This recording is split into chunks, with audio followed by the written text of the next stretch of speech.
I started later than normal today. Let's see if we can get some people in here. This one's coming out of nowhere and kind of out of surprise. Reason I started late is I couldn't think of a topic until like a few seconds ago. So let's see where this goes. I'm going to begin the discussion once we get to about 15 people in here. If we can get 15 people in here, I'll begin the discussion. So I'm going to wait and see who all shows up and so forth. Hey!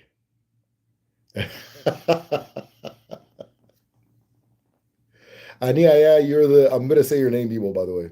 Aniaya, you're actually one of the reasons I did this live. I got your message, and I was like, you know what, let me go live. I just couldn't think of anything. So this is what came to mind. Me and my mama were hoping to go live. Okay, wow, great, great, great. Do I know your mom? Is she on the Patreon or maybe not? Nigeria is skedu. Ay, Mwadibia, Arobinago. Arobinago. What did you say? Nwumuahia. How are you doing, Nigeria? Ndewo. Ndewo. So we got, oh, five already. Did I say 15 or 10? We're going to start the discussion. We're going to start the discussion once we get to either 15 or 10. I can't remember what I said. I'm good. How are you, Ademma? I'm good. I'm good. I'm very good. So it's nice seeing you. There. Well, so let me make it. I think I said 15. Can someone remind me what I said? Was it 15 or 10? Namdi. There. Well, there. I have so much fun saying your name. There. Well, howdly doodly, howdly doodly to you, neighbor. Uh, they say that's my mother. Wait, what? Oh, yes, her name is. Oh, okay. There. Well, okay, cool. Yeah. Okay. Ademma. Ademma. Wow. Ademma. Cool, cool, cool. I like seeing family as a part of the community, so I really appreciate you both being here and being a part of everything. Mike, and there. Well, which Mike is this? Give me a clue. You don't have to say your full name in case they start looking for you. I don't know which Mike this is, but I suspect. I suspect. Ndewo, Namdi, Ndewo. You know what? I'll go ahead and begin once we get, I think I said 15. So I'm going to go ahead and begin once we get 15 people in here. Ndewo, everybody. Um, for anybody that might be new, my name is Derek Oforunwa. Today I'm going to be discussing the ilu that says Ebube Agu Buncheya. This is one of my favorites. Ebube Agu Buncheya. Uh-huh. Ebube Agu Buncheya. I'll tell you guys what that means once we get to it, because like I said, it's one of my favorites, and there's a reason I titled this Ebube Agu Buncheya, parentheses, never forget this, or something like that, right? Oh, full name is Michael Chinedu Ibe Abuchi. Okay.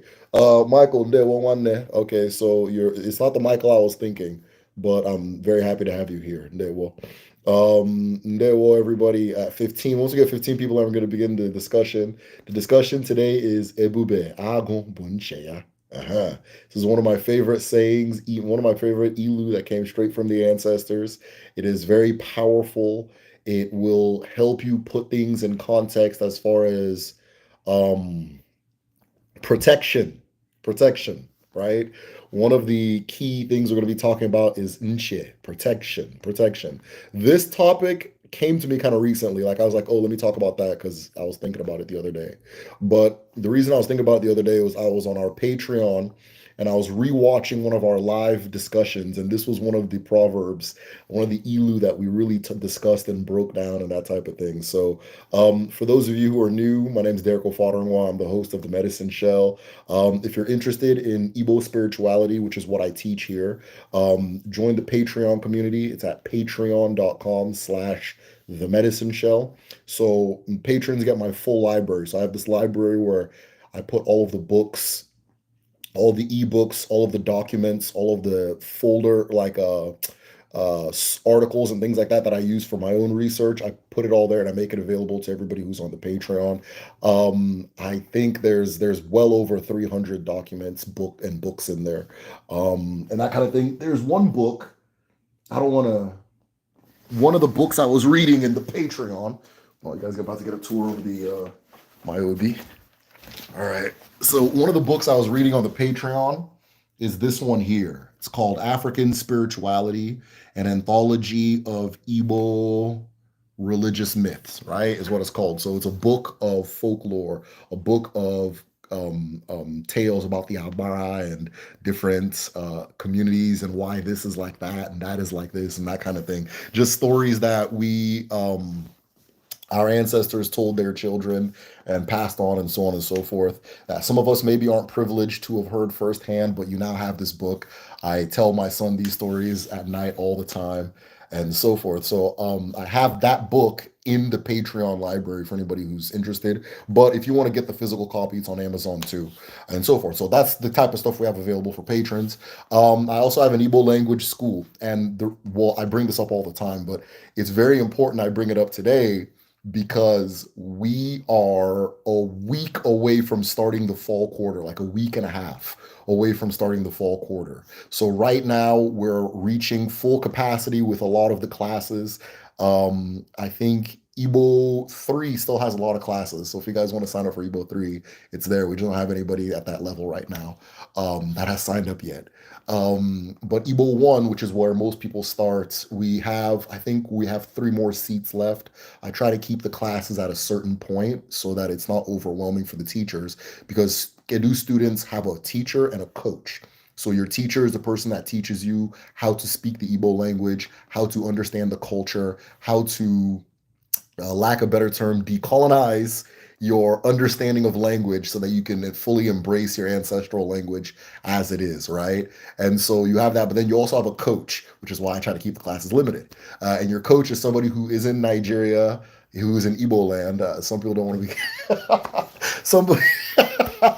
Some people don't want you to say they're in Nigeria. So you have somebody who's in Biafra land who will call you and have a discussion. I need to button my shirt and have a discussion with you in the Igbo language, right? And it's just for you to practice and tell jokes and feel comfortable and make mistakes and until you become more confident and more in your skin speaking your ancestral language. So all of that is available for students, and the school, my Igbo language school, is www.kedu, kedu.me, kedu.me. Awesome. And then, well, we're going to begin once we get 15 people in here.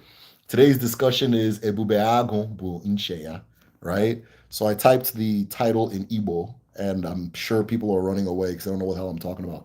Hey, Duran, Wanne, Kedu. I feel like I haven't seen you in a minute. Or I haven't seen your name pop up in a minute. I don't know if you're in the last discussion. Cool book. More books should be written and released. That documents the insane amount of folklores within Africa. Oh my God. Yes. And they're unbelievably important because everything that I say, like a lot of things that I teach, there's a folklore or there's a story behind it. Every Ilu, right? So, for example, one of the things I figured out is if you speak to an Igbo elder, like a real Igbo elder, not all these like, not all these Pentecostal Igbos that are like a real Pete Doche. They're going to use a lot of Ilu, a lot of proverbs when they speak. And what's fascinating is that each Ilu, there's a bigger story behind it, right? So I bring up on this channel a lot the story of Ojadili.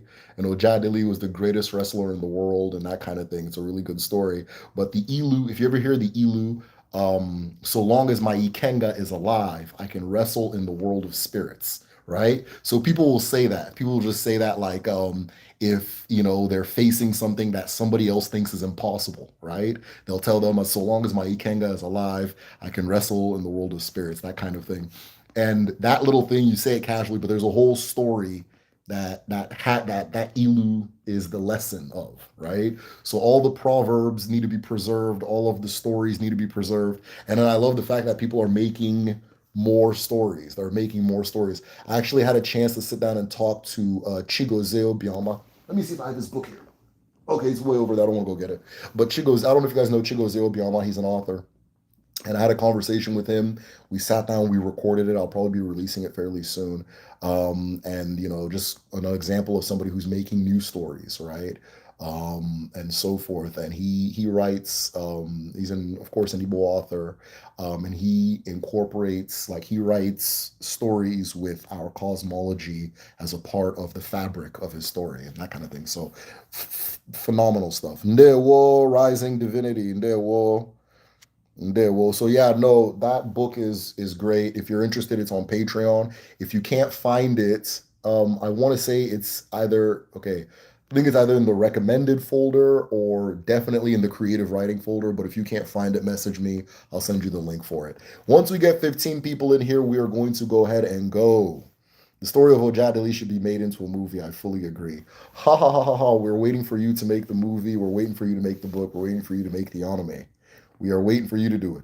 What happens when a community stays away from an ancestral tradition? How do you get back in touch?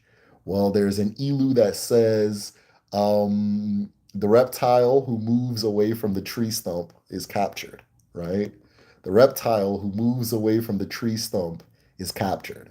There's another ilu that says, um, there's an ilu that says, a river that forgets its source dries up, right? A river that forgets its source dries up. There is a current that is moving through you and is moving through time, and it begins with your original ancestors, which is the creator, the creators, Chineke, and it moves through your ancestors, and it moves through you, and it moves through generations. But you can go ahead and cut it off and say, I'm done. I'm not a part of this. And the river dries up. So that's what happens when you move away from your traditions, right? We are a current that builds upon what came prior. If you want to start from scratch, you can start from scratch, but I promise you it's not what you think it is. Writing a fantasy based on African folklore, that counts. That absolutely counts. I think, in fact, you sent it to me. I read it. So, there will. Um, there were 15. We have hit 15 people. And he said, you know what, though? So we hit 15 people, but for some reason, only say, okay, chingwan them. Hey, abobia. Abobia. Hey, so we've hit 15 people, right? We have hit 15 people, Jada and Dewo, but only 16 people, but only 7 of them have hit like. Only, and now 8. Okay. Maybe that was the 2 new people. Maybe that was Ogechi and Jada. I don't know. 9. Okay. Sansa 9. Okay. No problem. I didn't know I had beef. 10. Whoever is being stingy on that like button, just go ahead and hit that button. We're looking, this is how we're looking at you right now. Right? Whoever's being stingy, 12, 12. Okay. Who else is being stingy? Frederick and Ndewo one them. Ndewo Igade. We are waiting on the rest of the people to hit. I'm going to go ahead and begin the discussion for those of us who came in here and we did our job of hitting the like button. Give me just a second. I got to grab my UFO. All right. I don't want to hold it with my left hand, so hold on.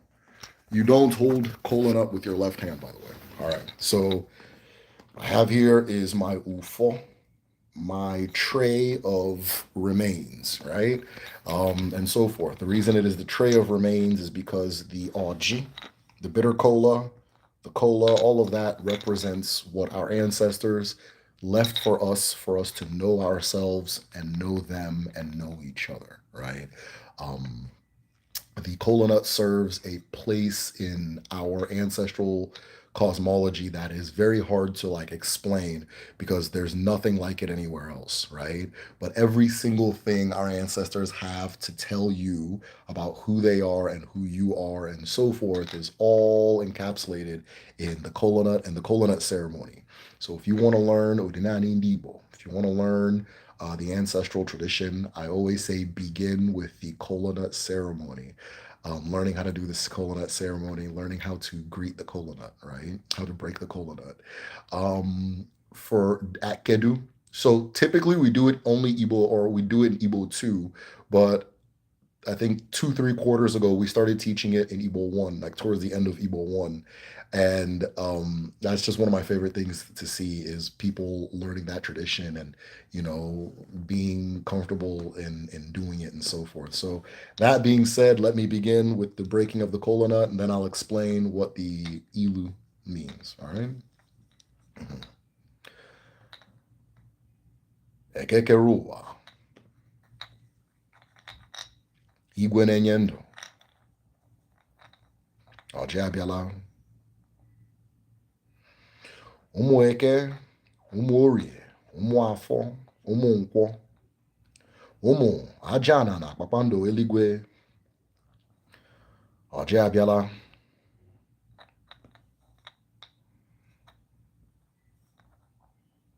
Ọjị m ji n'aka bụ ọjị a ji ama onwe anyị.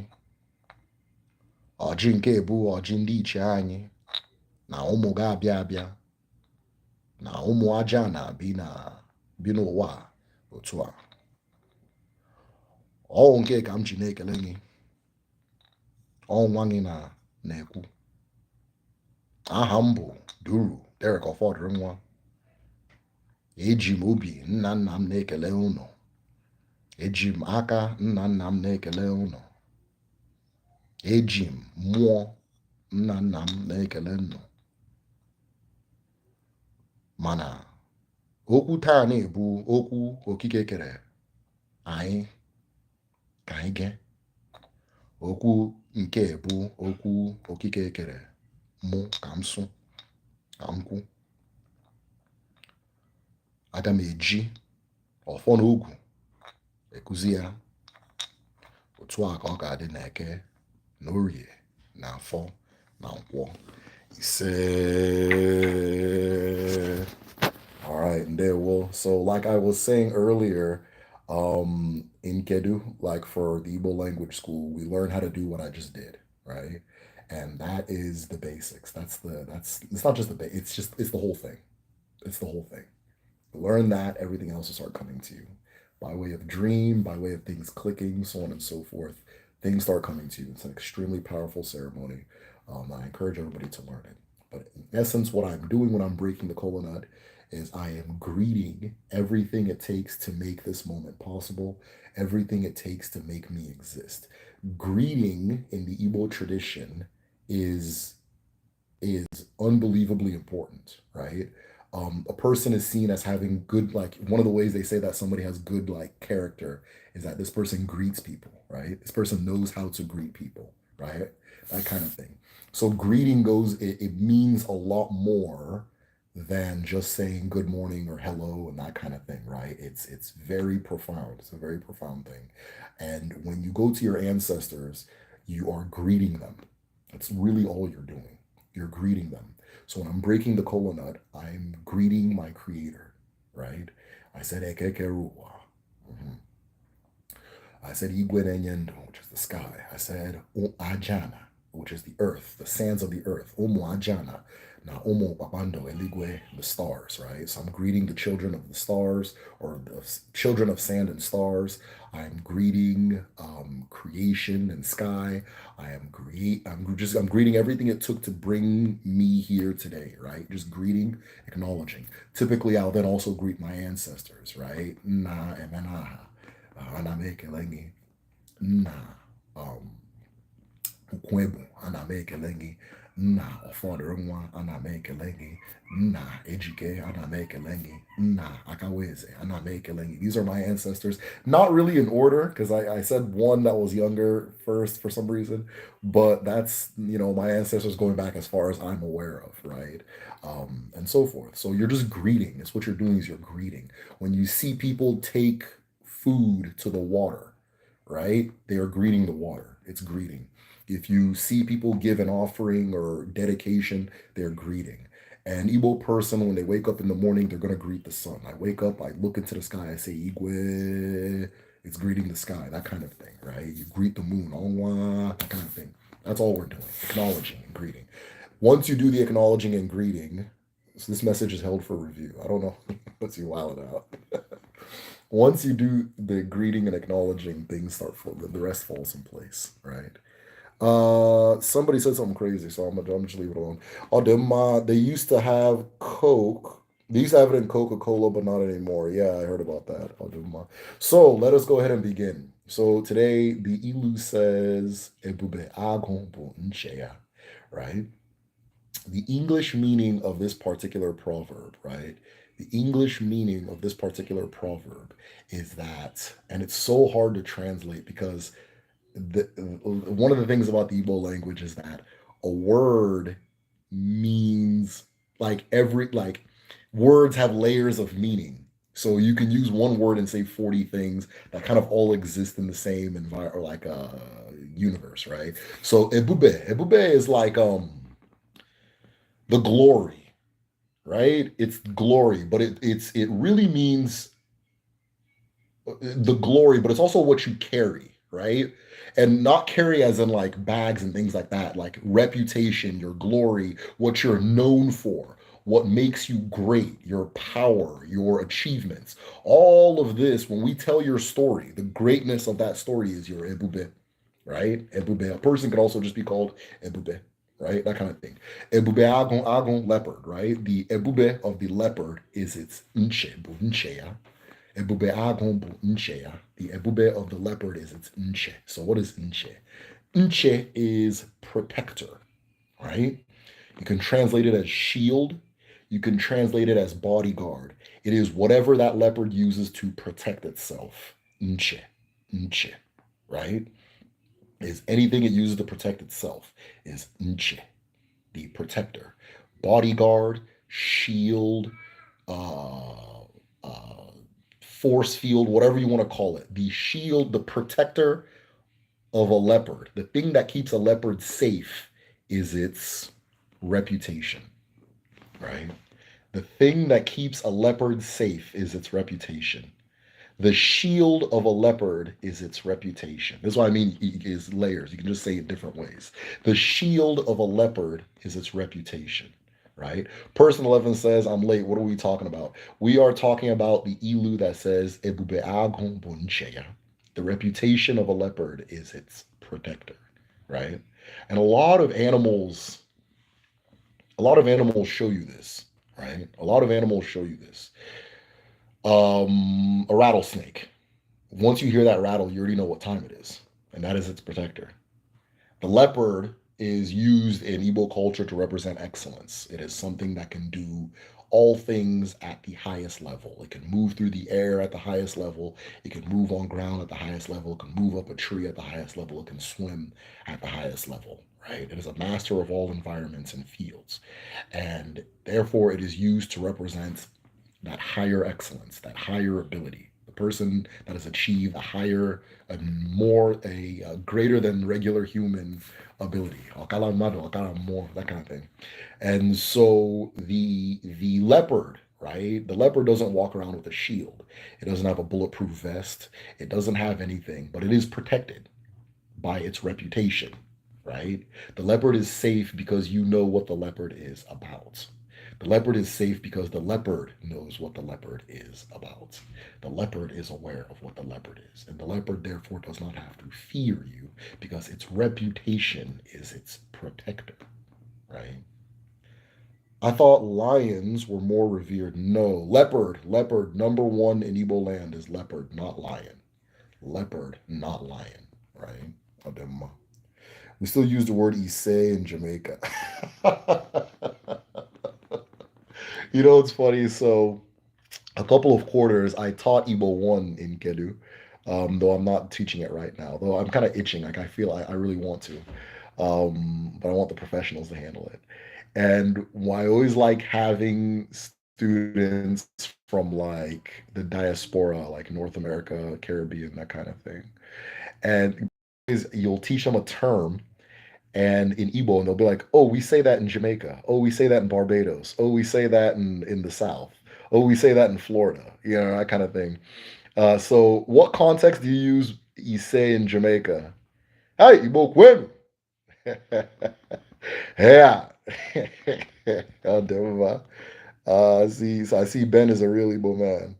Jamaica should be a member of the African Union at this point. Yeah, yeah, yeah, yeah. Jamaica, Haiti. I think Haiti is. I think Haiti is a member of the, I believe Haiti is a member of the African Union, that kind of thing. So I'll do them all. But yeah, so as I was saying, the reputation of the leopard is its protector. You understand? The reputation of a leopard is its protector. So, what then is the reputation of the leopard? The reputation of the leopard is courage. The reputation of the leopard is ability. The reputation of the leopard is strength. The reputation of the leopard is that it can kill you, right? It has some teeth to it. And because of that, it is safe.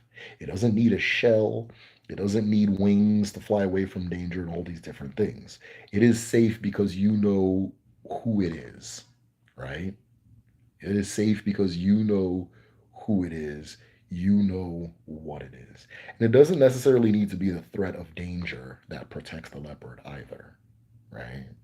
It doesn't have to be the threat of danger that protects the leopard. It can be the beauty of the leopard, right? It's a very beautiful animal. It's a very unique looking thing.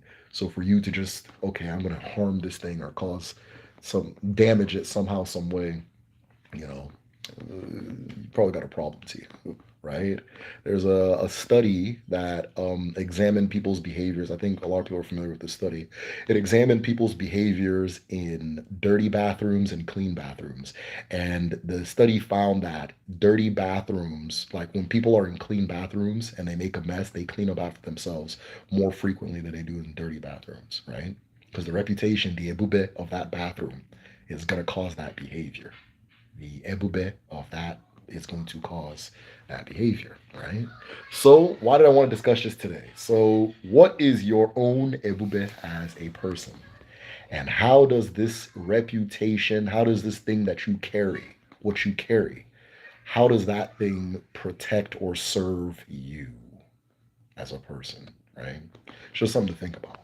Just something. I'm open to questions, by the way. Frederick says Haiti isn't, but should be. Are you sure Haiti's not African Union or observer status? I thought it was at least an observer.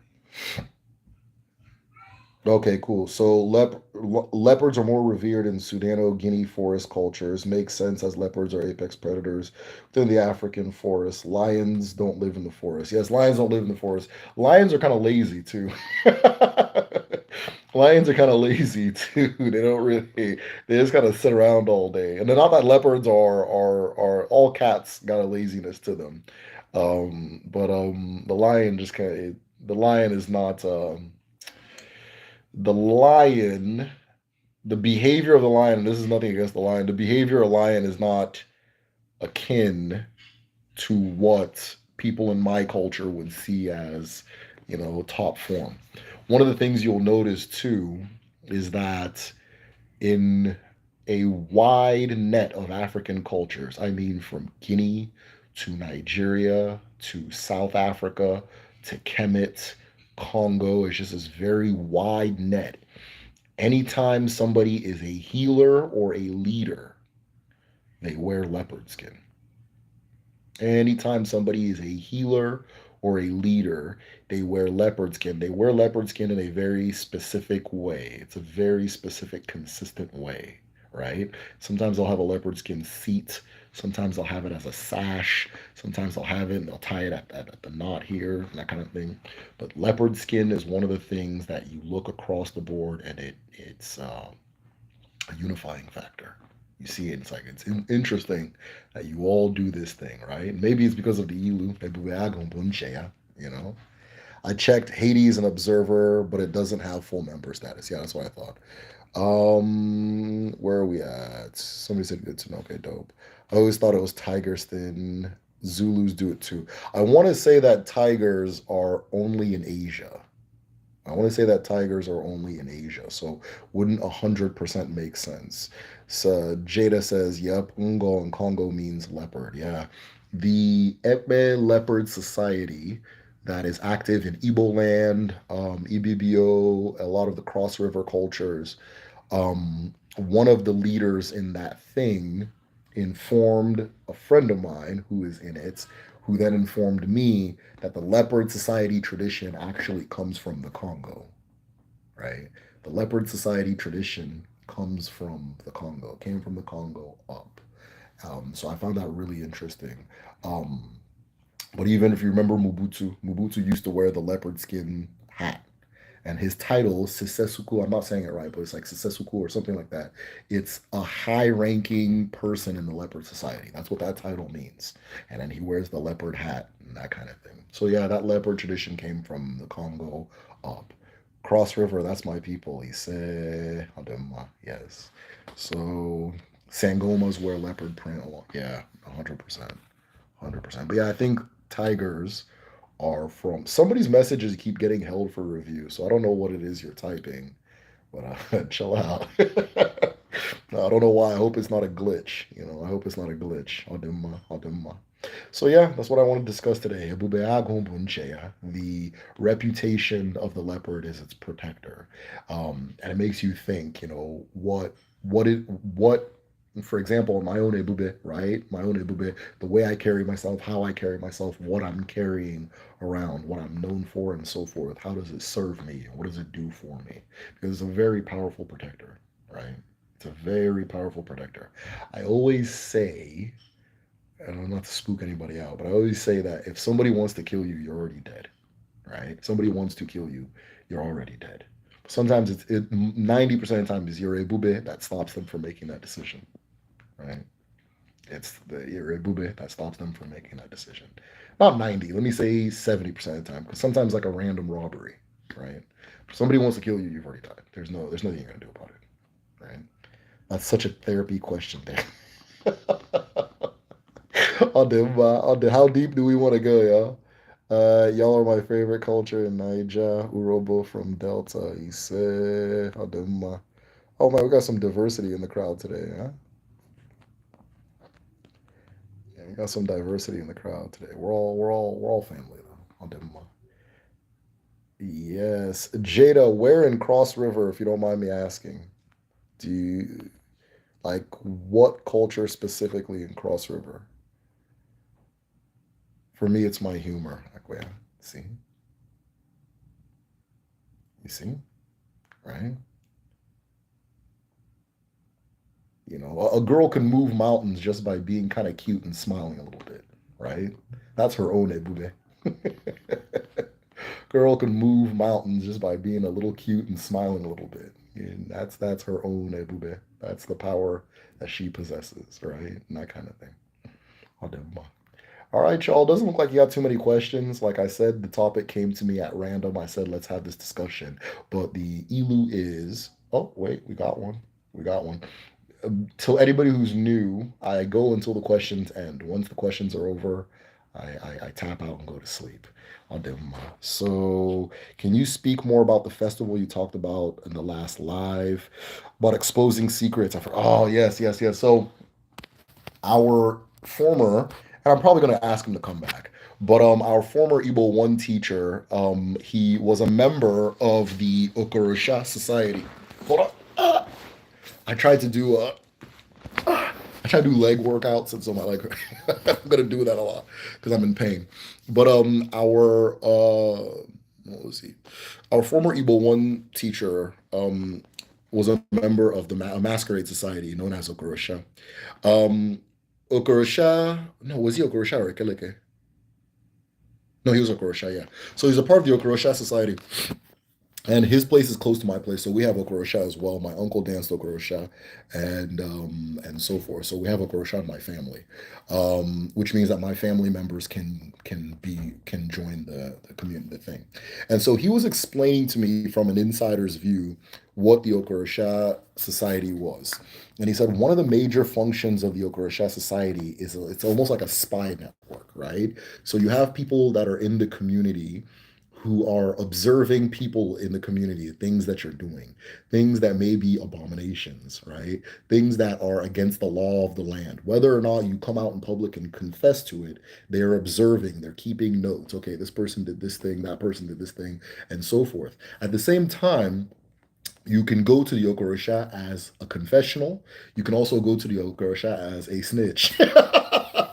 And so people are reporting things to the Okurasha Society, and it's accumulating all these stories and accumulating all these stories. And one of the things the Okurasha does, in fact, this would be the season. If you want, if you're at home right now, you're going to be seeing Okurasha. This is the moon that you'd be seeing Okurasha. And so what happens with the Okurasha Society is that the once they come out, there's one particular Okurasha that spills everybody's secret, right? That exposes everybody's secret. That person's cheating on his wife. He was sleeping with her in the bush, yada yada yada yada yada. This person stole that from that person. This it just starts reporting on people. The person who's doing the reporting has taken an oath that if I'm lying, I will die, right? If I lie, I die. That's the oath they take, and they say it a lot while they're saying these things. If I'm lying, I die. You know that Okorisha does not lie. If I'm lying, and they're just reporting all these things, exposing all these things, that kind of thing, right? And so oftentimes there'll be like a mock trial, and it's all funny. It's just comedy. Like most of it's funny as hell. And so there'll be a mock trial where they'll go in front of somebody's house, they'll bring them out. And I heard you've been stealing this thing from that person. Everybody's laughing and that kind of thing to get the person to confess, okay, yes, I did that, right? So at this time of the year, what's happening is that they're cleansing the community. There was somebody came in. So what's in this time of the year, what they're doing is that they're cleansing the community of abominations, right? They're cleansing the community of crimes against each other, crimes against the environment, Aru, that kind of thing. We call it Aru. These are crimes against the earth, right? And crimes against each other. We're mending all relationships because we are pure. This is a moon for purification. So we're collecting all of our dirt, we're putting it out in the open, and we're sweeping it away, right? We're sweeping it away. Everybody is going, we're going to start with a clean slate. We're forgiving each other. We're remending these relationships. The things that people think that they're hiding, we're going to bring it out in the open. There's an ilu that says all secrets are exposed in the marketplace, right? So we're taking all the secrets of the marketplace, we're exposing it because we live with each other. We can't keep secrets. It's not right for us to keep secrets from each other. It's not safe for us to keep secrets from each other. When a person commits an abomination, right, against the earth, specifically against the earth doesn't really discriminate. She doesn't discriminate. She will punish that person and then punish anybody who deals with that person, right? She punishes in totality. Oftentimes, communities will outsource, lack of better terms, the punishing aspect of the earth to another abara, typically amadioha, ekwensu, that type of thing, because they punish more precisely. They can punish the exact person that did that thing. But the earth made an oath with your ancestors, and your ancestors said, we're going to live on this earth, and this is how we're going to live, and these are the laws of the earth, and we're going to follow them. And the earth does not see you and your ancestors as separate people. It's the same thing to them. It's like it's like a tree. The way you see the branches of a tree are also part of that tree, right? That kind of thing. And so when they cut down the tree, they cut down the tree. They don't cut down the branches. So you can just be sitting on your own. All of a sudden, the earth opens up, right? Erosion. We're dealing with a lot of erosion at home right now, right? And so the earth opens up and swallows 5, 6 houses. That's how the earth punishes. It's indiscriminate. Hurricanes, right? It doesn't say there she is, get her. It just goes, all right, serious, okay, good. New Orleans, wow. Where do they live? Right? That kind of thing. And so the communities will then say, okay, we'll have somebody else do that the punishing aspect. Ama Igwe, Ama Dioha, Anyanwu, they'll just choose another Abara. But these secrets are put out in the open to keep everybody safe. To keep everybody safe, right? So if you did anything this year, just know that Okurosha will hear it, and Okurosha is going to come and expose it to everybody. And like most things with African people, and I include the diaspora and everything when I say African people, it's funny. It's it's comedy. Like people are laughing while it's happening. It's not like some fucking Spanish Inquisition shit, right? So it's funny. People are laughing while it's happening. I've seen similar things happen at home. Um, like a similar traditional trials and things like that. It's funny. It's a good time. Like it's like a party, right? And so forth. And so that's one of the things Okorisha does is that it exposes it brings all those secrets out. When he was explaining it to me, in fact, I think I'm gonna have a discussion with him and maybe just bring it out to live. But he described Okorisha like media. He says it's like media, real media, not this not what you're used to. Let me not be insulted, right? So it's like media, it exposes it out there, but then the teller is also under an oath, so they are speaking. They can only speak truth. If they don't speak truth, they've already said, "Let me die. Go ahead, die." They've already manifested their own death. So, all them. Afa says, "I have Ohafia ancestry." All them. I also. Oh, if you have Ibibio and so forth, then yeah, definitely Ohafia. Yeah, yeah. It's the same people. It's the same people. All them. Ebube is my assertiveness. Co-workers and bosses know they have to come true and real with me. You say, aha, all them. What African culture do you study most outside of Ndibo? I end up in Central Africa a lot. Somebody asked me what language I want to learn. I said I probably want to learn Lingala. But I end up in Central Africa a lot when I'm doing my research. I end up in Cameroon a lot when I'm doing my research, but I'm hyper focused on the Igbo thing. I'm hyper focused on Igbo. Of when I was a little younger, I used to study the Sahel a lot, like so Mali, Songhai, all those different places, the Hausa city states, and so forth. I study everything really. I had a big Ethiopia phase. I was very fascinated with Ethiopia as a culture and so forth. But right now, I end up in Central Africa a lot with my research. And I find the things that always end up blowing my mind always come from Congo. Um, uh, yeah, usually Congo, Angola, Gabon, and Cameroon. They end up because there's a lot of really interesting parallels, right? There's a lot of really interesting parallels. So yeah, I'll do them. All right, let me go back. Oh yeah, and then of course Benin, Benin Edo culture. Um, Within Nigeria, after Igbo, probably I study Benin and Edo, or just Edo culture. How am I saying Benin? I want to be messy. Give us your opinion on the ECOWAS Nigeria. Okay. My opinion on I don't want to be a bubble burster, man, because everybody's kind of happy right now. But I'm just gonna be frank.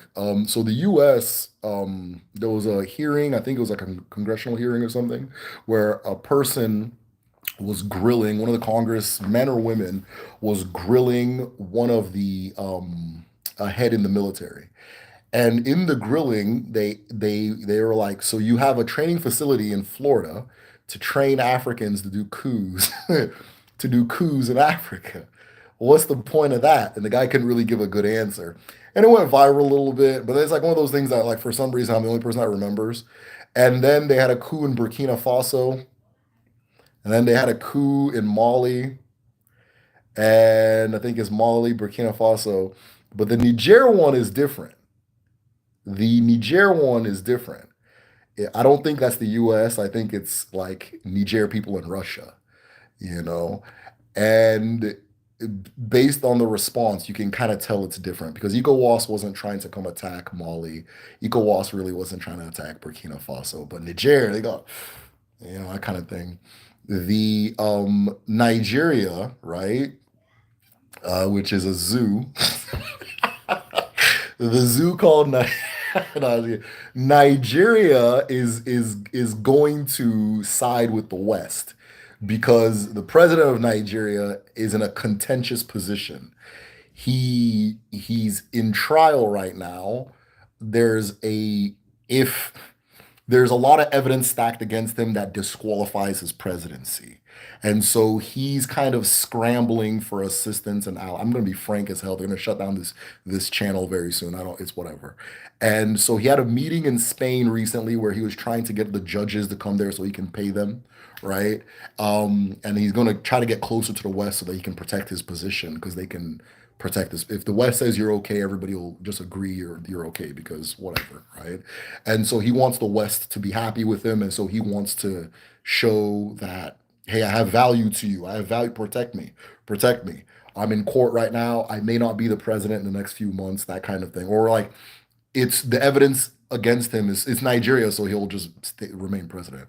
But the evidence against him is so overwhelming that they would have to pull a like nuclear level stunt in order to like not be kicked out.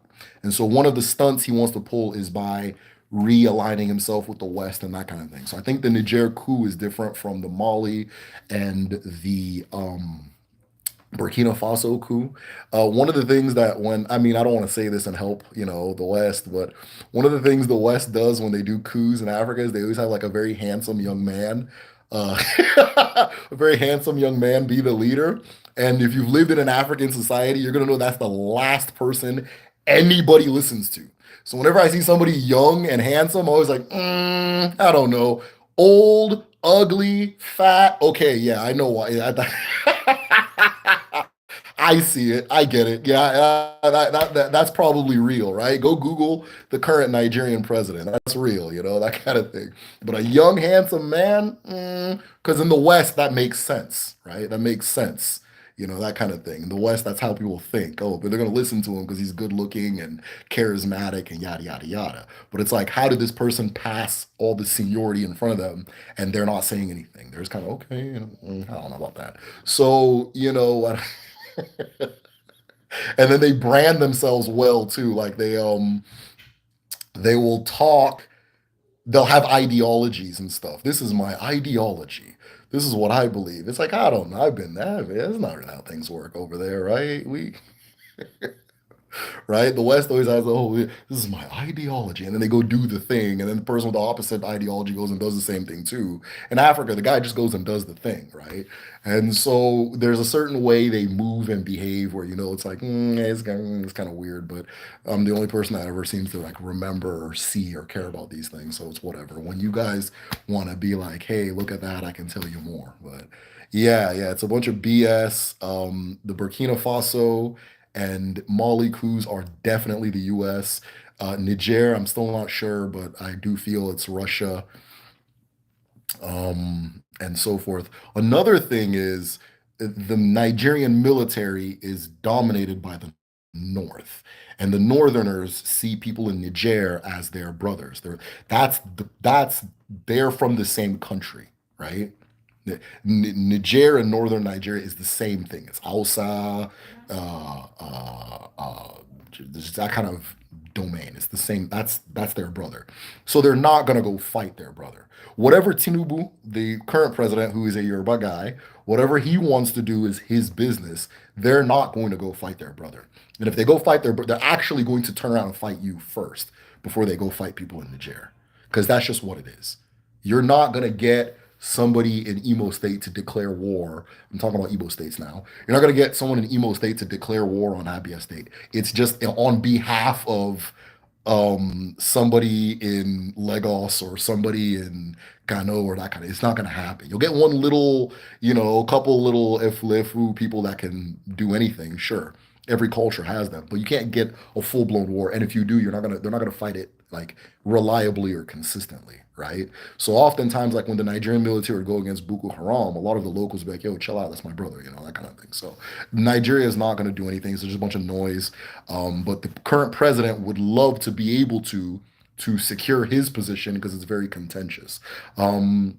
The coup people, the US coup people in Mali and Burkina Faso are going to pretend they're on the side of the Niger coup people so that they don't look suspicious, right? One of the big issues that France has in Africa is that everybody's very aware of what they're doing, and it's a huge diplomatic setback. Anytime France says, the opposing country goes, okay, look what you're doing in Africa. And then now they can't say anything, right? So France can't say anything about Russia and Ukraine, which it wants to be able to, because it wants to be seen as a world leader, which it's not. It's an expired country.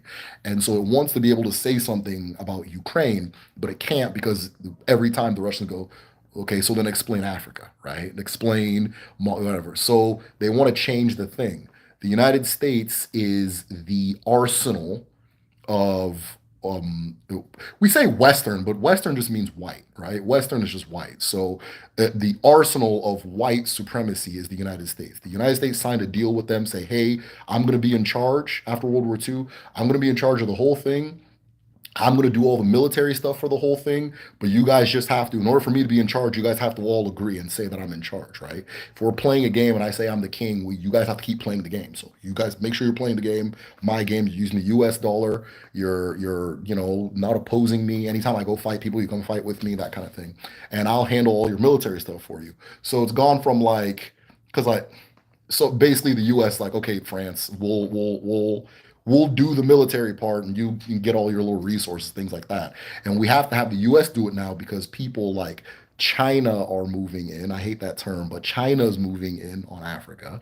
And so we need to, there's nothing you, France, an expired country that can't project itself, there's nothing you can actually do. It is only your Ebube France. It is only your Ebube that is making these Africans not revolt. They think you're something. You had this reputation, right? But if they all said, yeah, we're done with you, there's really nothing you can do. But the US can do something. So let us do the on-hand thing. Then whatever you need, all your little contracts will be fine. You'll be good. So there's reordering the way they exploit, and we'll see where it goes. Now, the reason Russia, now the reason somebody's gonna come into this chat and be like, yo, what the fuck are you talking about? The reason Russia, okay, so the reason Russia is doing what it's doing in Niger is because the West is based on this thing called the balance of power, right? Henry Kissinger writes a really good book about it. It's called World Order. And he speaks about how the world is ordered, literally, right? So the European countries have what's called a balance of power, where the number one threat to their existence is them fighting each other, and they will fight each other. If left alone, they will just start fighting each other. It's inevitable, right? And so what they do is they made an agreement with each other, say, this is your sphere of influence. This is your sphere of influence. This is yours. This is yours. This is yours, right? If you want to deal with my sphere, you have to talk to me first. So anybody that wants to do business with Nigeria will talk to Britain first, right? On a international like a politics level, not like businesses and things like that.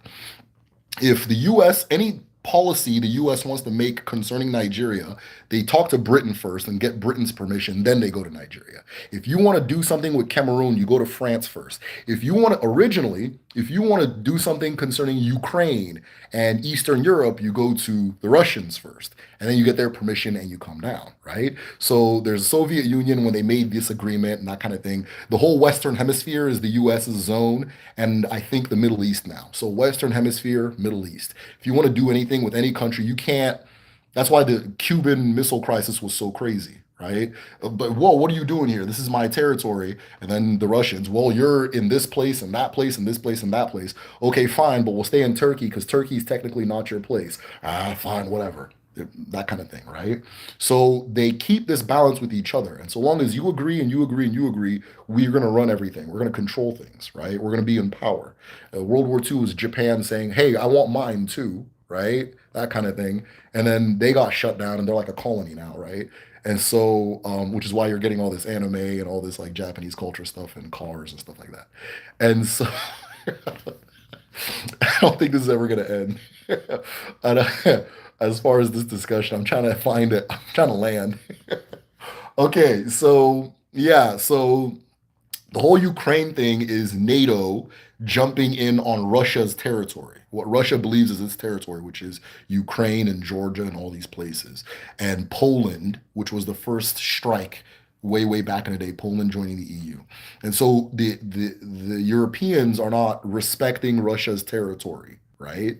Because it wasn't Russia's territory, it was the Soviet Union's. And the Soviet Union's gone and Russia's weaker, so now they're going to grab what they can, right? And Putin's whole thing is trying to prove that they're not weak. That's why he goes out of his way to show that they're strong and do all this psychotic stuff.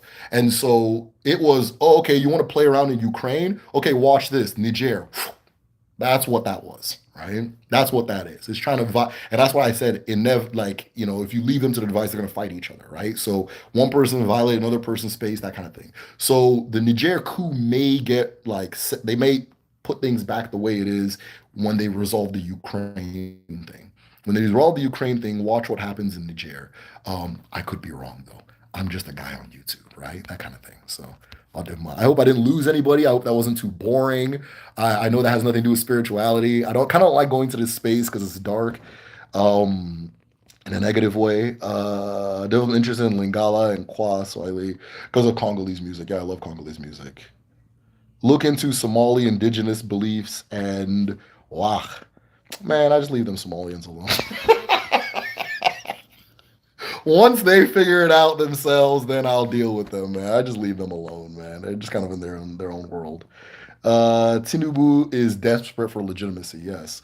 Interesting name. Okay. I don't. Okay. Yeah. Yeah. Okay. Son of Nok. Okay. Cool. Tinubu is said to be a former drug dealer. Yeah. Yeah. Tinubu. Something about he used to sell heroin. In Chicago, or he was involved in some type of heroin. I don't like saying things I don't know, right?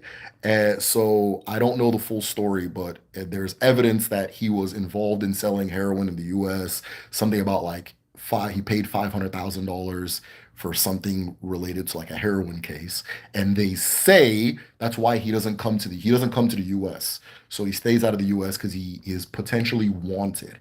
There were three people running for election in Nigeria, and two of them can't come to the U.S. Two of them have criminal cases in the U.S. Just to let you know why my views are what they are. So I'll do more. Dig, did you see that Tinubu was embezzling heroin money? Ah, there we go. Michael, yeah, yeah, yeah. Tinubu was embezzling heroin money in the 90s. Okay, yeah, exactly. So yeah, Mike, hey, Mikael, there one there. Yeah, Tinubu was embezzling heavy heroin money in Chicago, right? That kind of thing. He's an active drug, but yeah, yeah, he's still active. He never stopped. Exactly. That's why you'll notice anybody who's like in Nigeria or like familiar with Nigerian politics, he always associates himself with the criminal elements, right? So in Lagos, the way he had gained power in Lagos is he allied himself with the Aburos, which are like the gangs, right? So all the gangs and things like that. And what they'll do is whoever they don't want to vote, they'll go intimidate that group of people or that neighborhood, so they don't come out. So the last election in Lagos, they targeted Igbo voting, like Igbo majority communities in Lagos. So if you're Igbo, if you come to this booth, we're gonna beat you up, all that stuff, right? And every single year, it catches everyone by surprise. I can't believe this is happening, that kind of thing, right? So next year, if you don't want it to catch you by surprise, just know that this voting Nigerian. I was having, funny enough, me and Chimeze were talking about this. He's the former teacher for Gedu. And I was like, yeah, I feel that, people always just realize what Nigeria is at every election. Then they forget in 4 years, right? So if you're going to go vote, bring a bottle. Bring a bottle. They just got sticks. They don't got guns like that. You can bring a bottle. Oh, he's inciting. I don't care. Just protect yourself. That's just what it's about. Unless you live in a neighborhood where they're not targeting. So Tinubu always associates himself with the criminal element whenever he's like trying to do politics, because that's what he's used to. That's what he is. He's a drug dealer. Moroccan pipeline. Niger blocks that pipeline. Russia already stopped the North pipeline in Europe. Yeah, no, Niger is very strategic. I believe France gets 80%. I don't know if this is an old statistic, but 80% of its uranium from Niger. And then something along the lines of 70% of France's electricity is nuclear, which you need uranium to make the nuclear power happen. Right. And so Niger is extremely important to France. And so they're not going to let this like slide. They're not going to let it slide. So I don't know. We'll see how it goes. But yeah, there's also the pipeline that they can potentially block. They can potentially block the pipeline there, which kind of makes me wonder if it's the U.S. because the U.S. is really trying to make oil scarce for Europe because the U.S. is now entering the oil competition market. Whatever. Was Tinubu affiliated with Boko Haram or the candidate or oh hold on, was Tinubu the one affiliated with Boko Haram, or was he the candidate wanted for drug trafficking? Isn't that sad? Isn't that sad? No, Buhari, the previous president, the guy that just left, was the Boko Haram spokesperson, and Atiku, the one of the other people that was in the election, I think he was second or third place. He's the number one sponsor for a thing called Mayedi Allah, and Mayedi Allah is the organization of Fulani herdsmen. And if you Google the words Fulani herdsmen, you're going to see why that's kind of crazy that that person's running for president. They're killing a lot of people in the Nigerian Middle Belt. They were killing a lot of Igbo people, but a lot of people started fighting back, and I think that's decreased. For them, it's not really happening anymore. And but yeah, they were coming for Igbo people and people in the Middle Belt and Yoruba people too. So I think they're still getting everybody else, but the Igbo people kind of started shooting them back, which is good. I'm glad they did that. So, convicted drug, yeah, okay, I'll demo. People in Biafra land have no electricity, living environment, toxins. Yeah, man, it's rough. I came up with my own track. Okay. Given how many similarities there are between African cosmological. Thank you for bringing us back on topic, Mazio Una. So, given how many similarities there are between African cosmological systems, do you see an answer and return to our indigenous cosmology as a way of combating? Absolutely. Absolutely. I don't think what we're calling tribalism and the divisions and things, it's not going to end. It's not going to end, but there is a lot more to be said about how much we have in common than there is to be said about the things that make us different. And I do know that our indigenous spiritualities don't create religious war, right? They don't create religious war. You don't go fight in the name of the earth. It's ridiculous, right? You don't go fight somebody in the name of the sky. You don't go fight somebody in the name of that kind of thing. So it doesn't make any sense. Now you still fight. They're still fighting. People are still going to fight. But the idea of religious war, I don't think that'll be too much of an issue. But yeah, absolutely. Because one of the things that my own journey does for me is that I've become very at home anywhere people are aware of and practicing indigenous spirituality. I've become very at home anywhere these things because I know what they're saying. I know what these people in this part of Africa are saying, or the Native Americans are saying. I know what they're saying in India. I get what they're saying, and I have this different understanding of who they are as a people because of it. So absolutely, now people are still going to fight, have different interests, want revenge, that kind of thing. That's never going to end. But a lot of the tribalism and things like that, what we're calling tribalism, it returning to our indigenous spiritualities would melt down a lot of those artificial borders that we have on each other. Would melt down a lot of the artificial borders we have on each other, right? I can look at a Yoruba Oshun festival and know exactly what they're doing and why they're doing it and that kind of thing. And I know that those are my people. And they can come to my place and see an Injaba festival and know the same thing and know, okay, we're the same people. Interesting, right? That kind of thing. But when you cloud that thing away, when you take those, when you even the North that I was talking about, the Muslim North, if you look at their real culture, not the Islamic overcast, the real culture they have there, you'll begin to see things. You're like, oh, these are us. That's us, right? That's us, right? There's a place in Nigeria. Okay, so there's like, I'll use Nigeria for example. Igbo, Okute, we say Okute for stone. There's a place in Yoruba land called Abe Okuta, which means under the stone. There's another place in the Middle Belt, I think it's Oketa or Okuta, something like that, right? Now, because I'm looking at my culture the way I'm looking at it, I can now see, oh, they're all saying, and all three of them mean stone, by the way. Oh, it's the same people saying the same thing, right? So, oh, that's a different topic. Really good question, Mikkel. I think it would help a lot. Let's see, on behalf of property. Even Italy has called out France for bullying Africa. Yeah, yeah, yeah. So anytime France does, when people say, "Hey, what's up?" Oh yeah, well look at this, that kind of thing. It's like, yeah. So they this format where the U.S. is directly in physical control while they're getting the money and they're telling the U.S. kind of how to do it and what to do. that format would serve them best because now the Mali and the Burkina Faso guys can run around and say, "Oh man, we are liberated Africans," and do that whole whatever it is they're doing over there right now, right? We have liberated ourselves. We are this and this. We're shutting down the French embassy, and they can do all them little charades. But they're acting very different about the Niger one, which tells me, oh, two different things just happened here. It's not these aren't the same thing, right? I remember too. Around the time of I remember there was like a wave of YouTubers that are like, I'm gonna go live in Burkina Faso. I'm gonna go live in Burkina. I'm in Burkina Faso, and we're going back to Africa, Burkina Faso, which is fine. It could just be they just sincerely want to live in Burkina Faso. It could be that maybe they did ancestry and they found out there was something about Burkina resonated, or maybe Burkina Faso opened itself up in a way like Ghana really opened itself up recently to the world and things like that.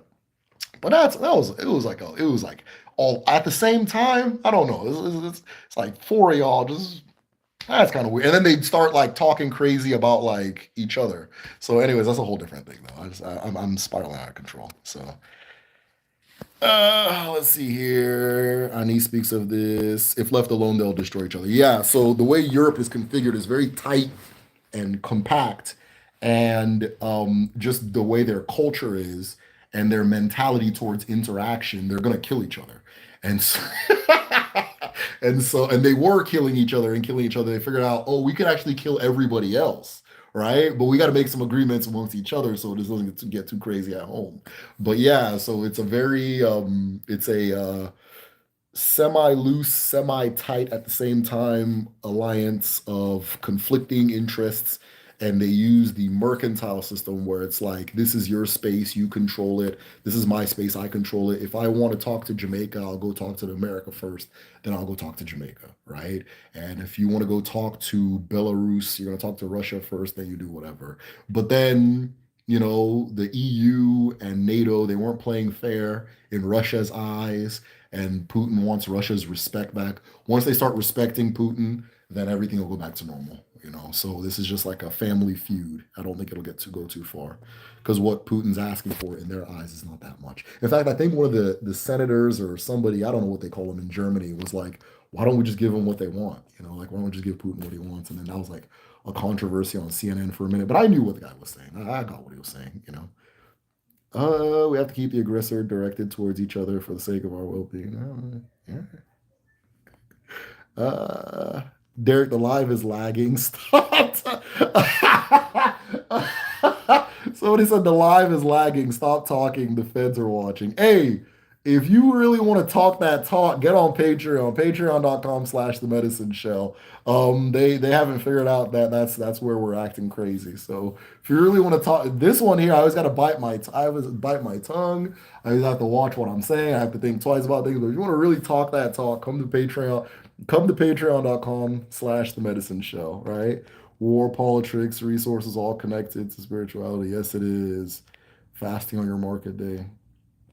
I love the talks about politics here, and they're not boring, much needed conversations. I'll do my yeah, yeah. I talk about these things in real life, and people are just like, again, here he goes again.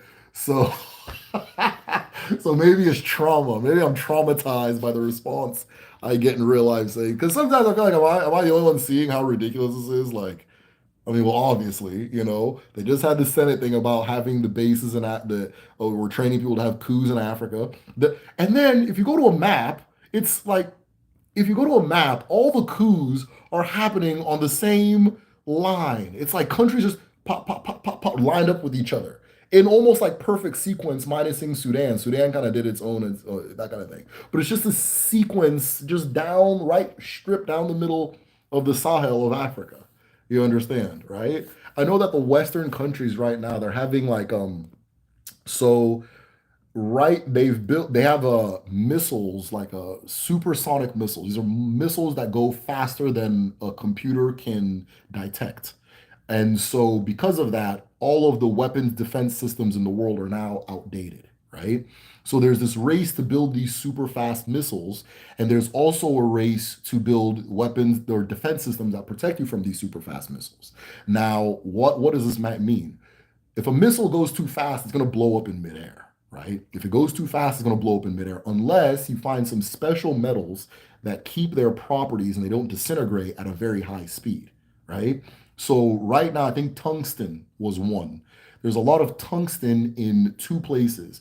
North Korea, I don't know the story over there. I don't know what's going on, but based on the kayfabe, based on based on the myth, the storyline of the Earth, we allegedly don't have access there. I don't know what's going on there. I have no definitive answer. But there's also a lot of tungsten in Africa, right? There's a lot of tungsten in Africa, and there are all these precious metals that would allow you to build these missiles go faster than the speed of a computer. But they're also racing to build faster computers. So you'll notice Biden is doing this. We have to build the semiconductors, and America has to get back into microchips and chips and chips and chips because right now the Chinese are more advanced as far as chips go, so they want to put more resources on those chips that can compute fast enough so that all our weapons, defense systems and weapons are no longer outdated, because right now they are, right, and that kind of thing. So but all the precious metals are in Africa, so the US is now has a laser focus on Africa. You're going to see a lot of funny things, but it's not going to be funny. It's not going to be funny because the US will brand it so well that you're going to love the fact that they're doing it, right? You see that them handsome young men in Mali talking about, well, liberating Africa. That's how African leaders talk. That's how they talk, right? Now, beer belly, just not poetic, because it so you're going to get a lot of these very well branded, usually for the American mind, right? Well, because the people in America have more ability to change the direction of the country than anywhere else, of course, right? You have a lot of power as an American. You're a very powerful person. Don't ever, they throw out these little things like, oh, it's to give themselves more ebube, to make themselves seem more powerful than they are, but they're not that powerful. You actually have a lot of power. You can reverse anything that they're doing with enough collected effort, right?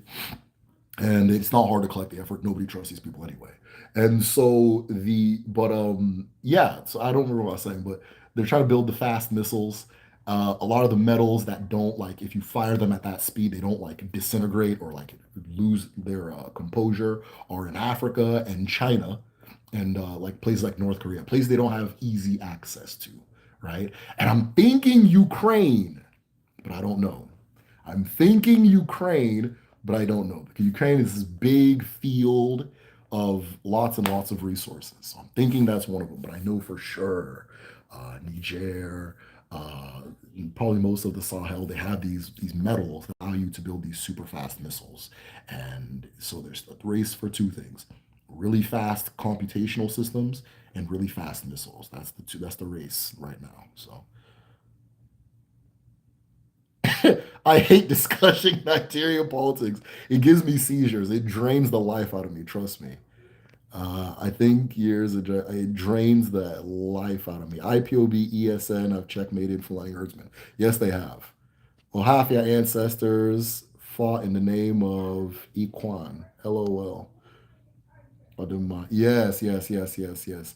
Yeah, yeah, Ajo Okuta. Yes, that was the name I was looking for. Abe Okuta, Ajo Okuta, Okuta, all of it, that kind of thing. Even with Afa, Ifa, Afa Ominibo, Efa, and then it turns back into Afa in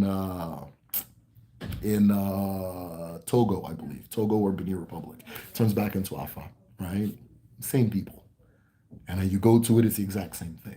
But if you don't know that, if you don't know that the Alpha system is the exact same thing, if you don't know that the Igbo tradition around the Kola nut you're supposed to do that too over there, but maybe you guys stopped somehow or whatever, right? If you know that the languages are saying the same thing, and that when I say this Abara, it's the same thing in your place, right? If I understand that Abara in my place, I understand it in your place, and we're all connected to our ancestors, and we connect to the world through our ancestors and that type of thing. Once you start, all of a sudden, all these little like fictitious little divisions and lines and borders and all these little stories that are people are buying, right? They stop making sense. They stop making sense, right? That kind of thing. So, and then from there to unite is not it's not difficult at all. And I'm not just saying like southern Nigeria. I mean, if you look at I've looked into like the indigenous culture in like northern Nigeria too, and you look at it, and it's like that's oh okay. If somebody really wanted this thing to be united, you can just go. You'd have to go to that. You'd have to go to the roots, right? But down the line, oh, okay, I'm a Muslim, I'm a fucking, Anglican, okay, and then from there, the shit falls apart. Destruction of Black Civilization by Chancellor Williams. Highly recommend. In the middle of it, and it's a doozy. It talks about our indigenous religions unified. Yeah, yeah, absolutely, absolutely. It's a unifying point. It's a unifying point. You know, somebody who's spiritually aware in anywhere in Africa is at home everywhere in Africa. That's the best way to put it, right? Those of you who are looking for a place to go, start in a place, just pick a place and go.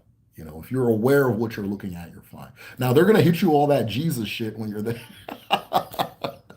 You can't expect them to think the way you're thinking, but if you are aware in yourself and you go there as you, not oh, I hope they accept me. Woo, no, I'm home. It doesn't matter if you fucking accept me. This is my home, right? I'm home. If you go there, right, and you're aware of where you're at and what you're connected to and what you're touching and you're at home everywhere in Africa, right? There is an Abeokuta in Jamaica. You see that shit? I'm sure there's an Abeokuta in Mississippi too. I would not be surprised. And I'm not even saying that to be funny. I read somewhere that pre-Islamic Fulani they believe the universe came from a drop of cow milk. Yeah, those guys are different.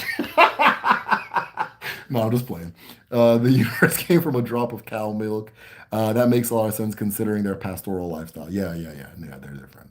So I will say the only big difference you see like in cultures as a whole, and this is something that's been really blowing my mind, is that there's really two cultures in the world, right? And it's funny because Igbo people say this too. There's two cultures in the world. There are nomads and there are farmers, and that's just what it is. There are nomads. This is my own view. This is not something you can Google and it's like correct or not correct. And I could be wrong. I could not know what I'm talking about. I'm not academically qualified to even be making this assertion. But what I see is that there's two cultures. There are farmers and there are nomads. And not that they need to fight each other, not that they need to be against each other or whatever, but there's just two different ways of relating to the world. And I think European cultures are nomad cultures. They're nomadic cultures, right? That's why when Europeans tell their history, it's always this person came from there, that person came from there, this person came from there, this person came from there. And then when they try, when they try to tell Igbo history, people always try to do that. Oh, they came from Israel. They came from there. They came from there. Well, the minute you say that, you lose a lot of your rights. So stop. First of all, chill. And if you go ask the real people, they'll tell you, oh, we came out of the ground, right? We came out of the ground, right? That kind of thing. And the people have been here for so long that this is no longer where they came from story. You understand? This one came from there. That one migrated to there, migrated there, and you're dealing with people that just don't mind. They're all migratory, right? So what's going on? That kind of thing.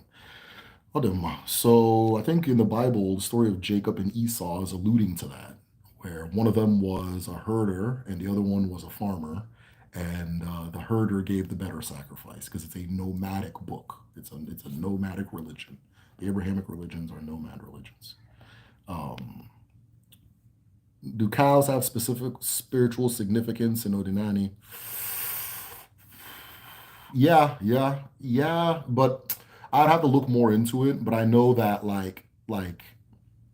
for example, now if you're in Ozo, if you're a member of the Ozo Society, one of the entry titles you take is Obuefi, which is one who has killed a cow.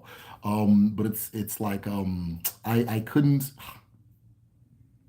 Yes, cows do have a spiritual significance in Igbo spirituality. It's I don't know it all, so I don't want to just speak on it right now, but you see pieces of it everywhere. And one of the things of evidence you see is the title of Obuefi, right? Obuefi, which is one who has killed a cow. And that's one of the titles in the Ozo Society. And Ozo is somebody who has made a vow to be a living ancestor, right? To be a living ancestor. And so it'd be interesting for me to figure out why that relates. There's a relationship between that and killing a cow. I also want to know if it's just a matter of it's a very big sacrifice, right? Is it just because it's a very big sacrifice, or is it because and very difficult to attain, especially in that time, or is it there's some significance to it? The I Yeah, that's just what I want to find out. There's something interesting. I don't know if you I mean, I don't know if you want to call it spirituality, but Igbo people created their own breed of cow called the Efi, right? And it's this little cow that's like the size of like a maybe like a big dog, right? I think they're adorable. This is random.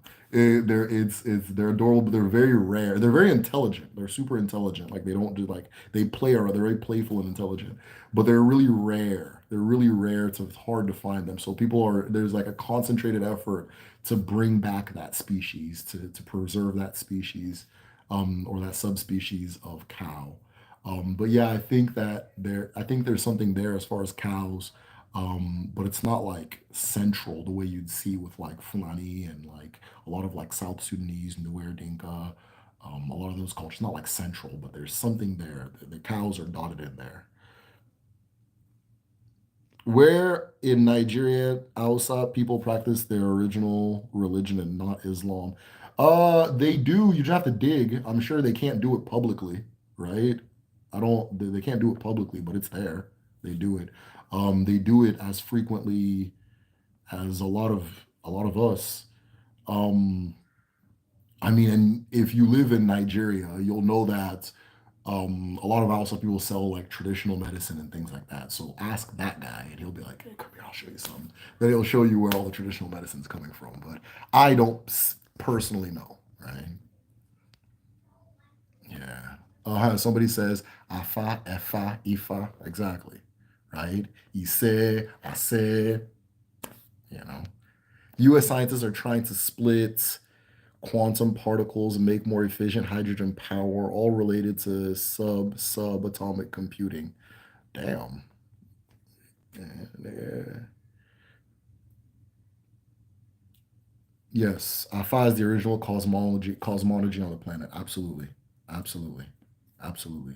Ben just said it right there. Alpha is the original. Is the original. European cultures aren't nomadic cultures. They're very much agricultural. They lost their nomadic ways. No, they're still nomadic, right? So their mindset is nomadic. The the activity, let me put it this way. The activity you do is agriculture, but the mindset is nomadic. For example, a farmer is not a celebrated person in European cultures. Farming was left to the peasants. It was the peasants that did the farming. Once they say, okay, eventually nomadic cultures say, yeah, I don't know if this is going to work so much anymore. Let's settle down, right? But somebody's going to need to do my farming. Okay, let me go get some slaves. They'll do the farming for me, right? And then I'll have lords over them. So you're the lord over here. I have the most physical force, right? So you guys got to listen to me. But we all come together. We're going to work together, and we're going to control the slaves, and they're going to make the food for us, right? They're going to farm, right? That kind of thing. And then above the lords, you got the religious structure, right? Which creates the justifying apparatus for this system. It is the way it is because of God. It is the way it is because of God. And then you need a religion that allows that to make sense. And then the king up top, which is just like the property holder, the lord, the landlord. A king is a landowner. That's why they say Igbo and when you say Igbos don't have kings, right? You can't go to any community and the person that calls himself Eze is not the owner of the land, right? That kind of thing. Whereas in other cultures, such as in Igbo culture, things like that, farming ability and farming prowess is a high dignity thing, right? So if you remember the book Things Fall Apart, you had the character of Okonkwo, right? Okonkwo is a very wealthy and very powerful man in his society. If he were in America, he'd have a plantation, but there he does the farming himself because that's where he gets his honor from. That's what makes sense to him. And then there's precepts to nomadic cultures, right? There are presets because this started out nomadic. We're going to have these certain presets. So, for example, where are you from? Oh, my dad was born in Virginia. Or, no, no, not my dad. I was born in Virginia. I'm from Virginia. where are you? If you're born in an airplane and you're flying over the ocean, where are you from? Oh, I was born in Canada. Oh, I'm an Afrikaner. I was born in Africa, right? Yeah, we're from Ireland, but I was born in Jamaica. I'm a Jamaican, right? Whereas if I'm born on the moon, I'm still from our mama. It doesn't matter, right? If my son, they're all born on Mars, they're still from our mama. It doesn't matter, right? So there are these little presets, right? These little that kind of thing. Oh, okay, you're 18 now. You gotta go make your own life. You gotta go out and make your own life, right? Go out and go make your own life. Not that that doesn't exist everywhere else, but in some cultures, it's not framed the same way, right? Adulthood is not a separation from the family process, right? You look at things like anyways, I won't go into that now. But yeah, so there's a lot of these little presets that come from a nomad origin culture, right? Even with Fulani in Nigeria.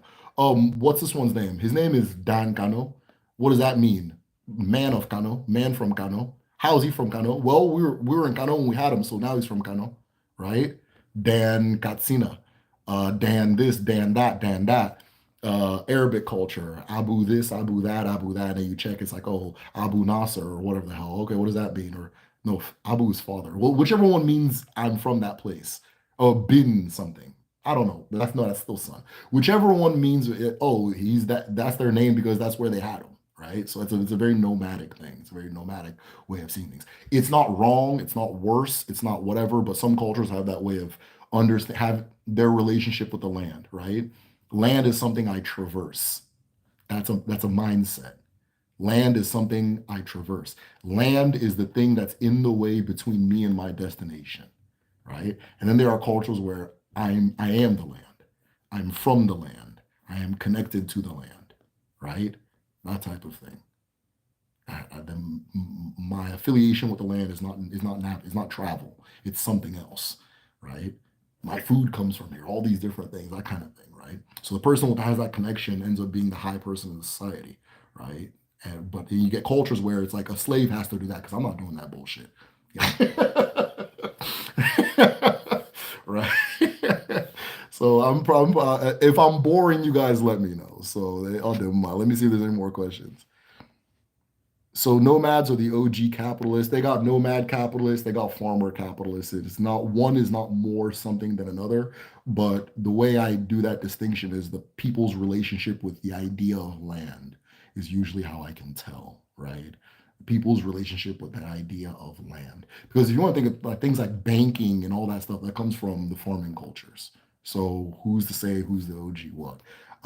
I think the nomadic cultures inevitably set up hierarchies. They're very top down. They're always top down, and anything else doesn't make sense, right? Anything else doesn't make sense. So, but I'm just talking shit at this point. I'm just talking shit at this point. So European cultures nomadic, cool. Chiku Gazigin, all them my George. Thank you very much. What's the word neat of the word afa? Afa is like name. In my place where I'm from, we say aha. So a lot of times people are like, oh, you pronounce this way, that way. I'm trying to sound like you guys. Where I'm from, if I said the things like in my dialect, it's aha. We say aha. We call it aha. It just means naming. Afa. In some afa is naming. It just means giving something a name, right? So you use Afat like there's a mystery, and you use Afat to figure out what the hell's going on, and it gives you the name of that thing. And from knowing the name of that thing, you know the nature of that thing, and so on and so forth, right? Afat it means naming. Don't know jack about farming. Yeah. So I saw this on TikTok. There's this the algorithm on TikTok thinks I'm like Native American, and so I get into a lot of like Native American and Hispanic stuff gets recommended to me, which it's interesting. I'm learning new things every day. But there was this one Native American guy that I eventually started following because he's so brilliant, and he was saying that the Europeans don't know how to farm. because they see it like we just got to produce, right? And then they produce in a way that depletes the land, and then they got to move to another place because this one's depleted, or they got to, that kind of thing, right? And so Native Americans and Africans and all these different people would build entire forests, right? You look at it and you think it's a forest, but it's actually a farm. It's actually a farm. It was all actually built deliberately and so on and so forth. And scientists are now figuring out that this is how they did things. They're thinking that there's a theory that the Amazon, much of the Amazon, is actually this. That a lot of this was built deliberately, right? And so in all these cultures, you see these different approaches to farming, and that we don't do here because ours is just like get the shit out the ground, get the shit out, get the corn, get the corn, get the corn, that kind of thing. And that's not how people used to farm in the past. It was a lot more symbiotic with the earth, right? But if land is something you traverse, well, we better make some use of it, that kind of thing. If I gotta drive from Nebraska to Kansas, might as well be corn from head to toe, right? From head to toe. But then now it turns out you're not supposed to farm that way. Scientists have now found out that doesn't make any sense. You can't farm that way. You're not feeding the land what it needs to be fed, and you're not in alignment with what the land actually is, and so forth. So yeah, there's nomad cultures and there's farming cultures. That's all there is. So, and you'll be surprised who is who. You'll be surprised who is who. It's personal theory. It's not. This is not something that. Fucking Neil deGrasse Tyson didn't say that. You're not gonna. This is my own personal theory. That kind of thing. I'm just saying it now. So if somebody steals it and starts running their mouth, you can come back to this live. Spartans were celebrated and owned farms given to them by senators. Okay, that's what's up. I have settled societies, but the mentality of the people who need to move. Yeah. So you can have a settled society, but then you have that same mentality of like of movement, right? That mentality of that this is this isn't really it. Right, that kind of thing. So when you tell the history, oh, this one came from here, that came from here, that came from here, physical places. When we tell our history, I'm the son of that person, who's the son of that person, who's the son of that person, who's the son of that person. That's closer to how we tell our history, right? Or through family, by way of family, right? That kind of thing. So, and not that people don't move. I think Igbo people are somewhere in the middle. We have a tendency to be still and move at the same time, which is why we're so confused. I'm here in the U.S. Allegedly I'm here because of economically it's better and I can go to school and yeah. But I think if Igbo land was perfect, we'd still find an excuse to move around. It's just who we are. Ezeji. Aha, Nook says Ezeji. Ezeji is a title you get based on how good of a farmer you are. And those are the people that when they talk in the Senate, you listen to them, right? When they talk in the Senate, you listen to them, right? But, that kind of thing. Mm.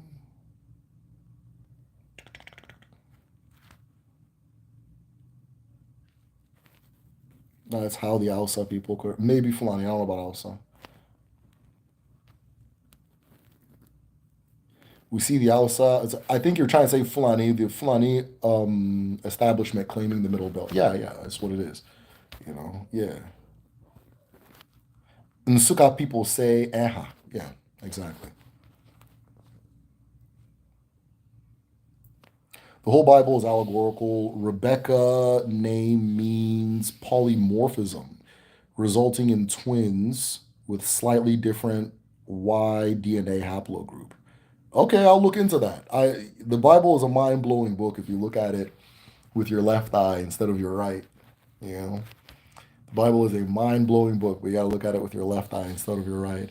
Bro, I'm a Kabbalist. True Kabbalists know how to explain the allegory known in the Bible. There is nothing religious about the Tanakh when you read the every. So you're talking to the wrong guy. Yeah. I found something interesting about the Bible too. So the word Adam means soil or earth, I believe, right? I think the word Adam means earth or soil. Yeah, TikTok's a wild place. I'm learning things. But it made me wonder. It made me wonder, and this is probably me just going left. This is not me speaking like this is something I know. It's just me thinking and trying to learn, right?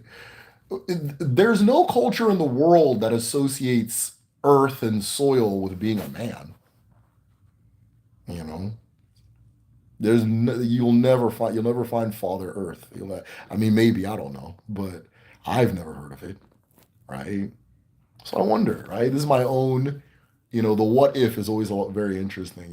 What if it was the other? What if it Adam was the woman and Eve was the man, right? Because in most, when you go into whatever, the feminine comes first. The feminine always comes first, and then from the feminine, a masculine comes, right? So if Adam, this is just me thinking, if Adam means soil or earth, I can't remember what Eve meant. If somebody can tell me what Eve meant, that would be great. Maybe it's like, I don't know. Somebody can tell me what Eve meant, that'd be great. But what if it was the other way around? That would kind of make more sense because I know that in the Igbo tradition, there are pairings. And anytime you say a pairing, the feminine one is said first, right? Ofonogu, Alanigwe, all these different things. Whenever I say the masculine, the feminine, when I point these out in the videos, there's a reason I'm pointing these out. It explains certain the property or the place they play in the duality of those two things, right? And the feminine is always said first, except in Chineke, which a lot of deep, deep, deep Odinani people say that that whole Chineke thing is a later thing. It's Ekenachi. You understand? It's Ekenachi, right? But I'll still say Chineke. It's habit, Eve equals that dude. I just got a stitch on my rib. Everybody becomes a professional researcher, man. TikTok will blow your mind. I'm very impressed by that app, man. All YouTube wants me to do is see Andrew Tate.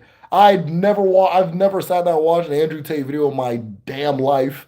No matter what, my out the shorts is gonna be Andrew fucking Tate, Andrew fucking Tate, Andrew Joe Rogan, Joe Rogan, Joe Rogan, Joe Rogan. Oh, did you know that? Did you know that a bear can rip off a person's face? It's like all the I don't watch these videos. I don't know why it's giving me this. People say, "Oh, it's based on what you're interested." No, it's not. The algorithm does two things: figure out you're black, then they're gonna hit you with that flood, right? You're gonna see a lot of Charleston White. You're gonna, you're gonna see Malcolm X, Charleston White, the Wayne, not the no, none of them. Some rappers arguing. He's gonna just hit you with that. Oh, he's black. Oh, check. That's the only thing the algorithm figures. Once it figures out you're black, all the other things are zapped away. It's just whatever. He wants to buy couches and he's black. We're gonna hit him with that. He's gonna fucking hear about Charleston White talk about Chinese people or something. And who's the other one they would send you when you're black? But then I think now they also, oh, he's male, and then they start sending you Andrew Tate. They used to send a lot of Kevin Samuels. Um, RIP. I'm not laughing at Kevin Samuels. I'm just laughing at how funny this whole thing is. But it's always Andrew Tate, Joe Rogan. This white guy keeps lying that he went to prison, and I don't watch any of this.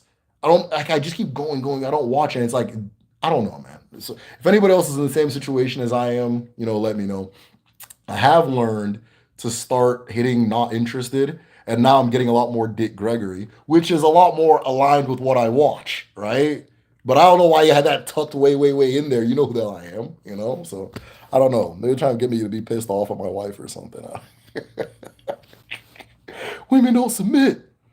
Do Igbo have any prophecies? Yeah, of course. Yeah. So Igbo people have yeah, so prophecy is known as Amuma. Amuma, right? I hope I'm saying it right. Amuma or Amuma. Amuma. Amuma. Amuma. Amuma. I think it's Amuma. And so yeah, prophecy is Amuma. Amuma. And there are two types of prophecy a person can have. It's one that comes from the earth, known as Ako or Aro, and then there's one that comes from the sky, which is Abia or Uche, right? So when the two of them come together, very magical things happen, but you can just receive one, right? So it's a message from the earth. But we have a different understanding about prophecy too, right? So we know that the earth can send a message to you directly, but the earth can also send you a message by its messengers, right? So when a python in my community, a python is a messenger, right? the frequency, vibration, the message, whatever you want to call it, is going to send that python to you, and then you know that you're being called, right? That kind of thing. But that same python type of snake-like intelligence comes also can just come directly to you as a person, right? And this is a lot of what I talk about in my video, Arobinagon Explained. Arobinagon is the consciousness of the earth, and you are connected to that consciousness. Then there's the consciousness of the creator, which you are also connected to, and both of them feed you messages at different times. Now, and then yeah, from there, that's where prophecy comes from. So it's Amoma, right? And that's yeah. So they absolutely do have prophecy. Thank you for that. Son of Nook said scientists just found that out. Yeah, I saw. I don't remember what we're talking about, but I saw one. It was a scientist just. It was funny. It said scientists just found out that Australian. What was it? Australian honey ants are like they have like a very high medicinal property for something, and then I was like, why do I feel like they just saw some indigenous people use it for something and then ran and said, "Hey, look what I found," right? That kind of thing. And so I look it up. I was like, "Do Aboriginal Australians use honey?" And then all the answers pop up. They use it for this, and this. The same things that scientists found out, right? And so they've been using this for thousands of years, and then within this last week or so, scientists found out, blah blah blah blah blah, blah, right? So yeah, be very careful with that scientist just found out shit. It's good. It's don't dismiss it. Don't dismiss it, but don't think that anyone has a monopoly on knowledge in this world, and a monopoly on discovery, and a monopoly on verification. So the excuse they'll use is, yeah, though that culture was using it, but we put it through experiment and verified it. Okay, if I've been using a medicine for 3,000 years, right? Every single person I use it on is proof and experiment, right? The person had this thing, I gave it to them, they got healed. Now, you gave a rat the flu, and then you gave it to a rat and it cured the flu, and that's the experiment. Well, I did a human experiment. It's called 3,000 years of doing this thing that you're now claiming you discovered, right? That's that nomad shit. That's that nomad mentality, man. Can't respect nobody. Adam means earth in both Hebrew and Arabic. Interesting. True. Yeah, yeah. Everybody becomes a professional researcher. The feminine is also the deceiver and most deceived. Eve equal that dude. I'm like way back. I feel like I've missed a lot. I've just been talking. I just feel like these lies are gonna get this channel shut down. So Eve is kawa, word kawa. You get Yahweh, meaning to speak and deliver life. Kawa also means village and farm. Wow, that is very profound. Eve is kawa. Hey Ben, I appreciate you for the knowledge. Dalo. Um, enough time, get worn down, watch stuff. We have no interest. Oh, okay. With enough time, we'll get worn down and watch stuff we have no. Yeah, yeah, yeah, yeah. It's just like really like okay. I don't see what you're doing here. You know, aren't women pissing you off? And women are pissing you off. They don't listen, do they? They don't listen. They're pissing you off. Yeah, they don't listen. They just want money. They just want money. They just want money. And then you just fucking and next thing they got you. So. It's crazy. Arobinagon's been on my mindset a lot too. Arobinagon is a very powerful thing. I believe Arobinagon is what woke me up as a person. Right. Evil masquerades have been chasing me in my dreams recently, but I don't believe in dreams. I don't know. You're having dreams. What do you mean you don't believe in dreams? Right. So what is it that's happening when you're sleeping, or you don't believe they have meaning? Right. But I can tell you what it means when a masquerade is chasing you. It said 28 watching, only 15 likes. Omo, these people are stingy. Adam equal Madon equals muntu. Interesting. Interesting, because there is madon, now more, and madon is the feminine in that duality, and more is the masculine in that duality, right? That kind of thing. That if the masculine God is ethereal and the sky is ethereal, they are similar to each other. If spirit is also of that nature of being ethereal, then all three of them are linked, right? If the earth is a mother and she is physical, then so how does soil or Adam, this is what I'm trying to figure out. How does Adam, which means soil, become a dude who gives birth to a woman, his rib, they say, but it's not rib. It's, I think the translation is side, side, right? Ben, you seem to be very, very well versed in this stuff. So if you can share, that would be great. But I don't know if the Bible says his rib or his side. I think they split him or her in half, and then another one came, right? There's a lot of men giving birth in the Bible, right? So it makes you wonder what. There's a lot. Then they'll turn around and say they don't like gay marriage. Man, come on, man. Ben is rambling now. Hey, don't be rude, man. I like what Ben is saying. It's very interesting.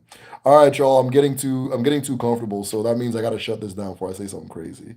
Wonder where side chick comes from. One day I don't know, man. So yeah, but I'll do my. So as always, if you want to support, thank you guys for being here.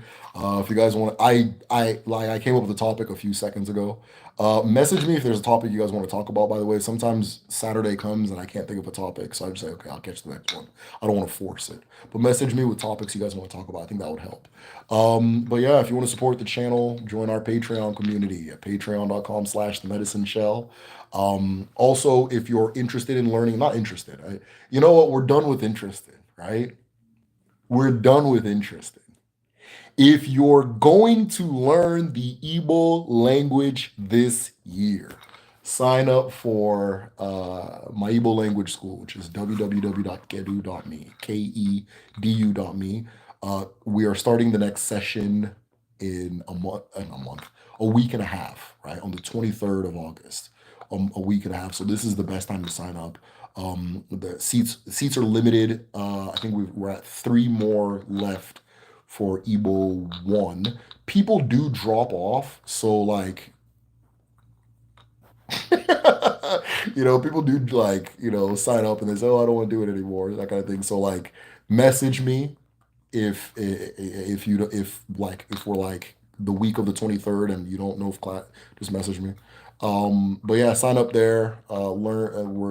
We teach the language in the most authentic ancestral way we can, and we're always improving on that process because that's the mission. So that being said, unogade, unogeto, nkọbụla unu tiri aka, ọ ga-adị n'ụwa, ọ ga-adị otu a na-eke n'orie n'afọ na nkwọ ise.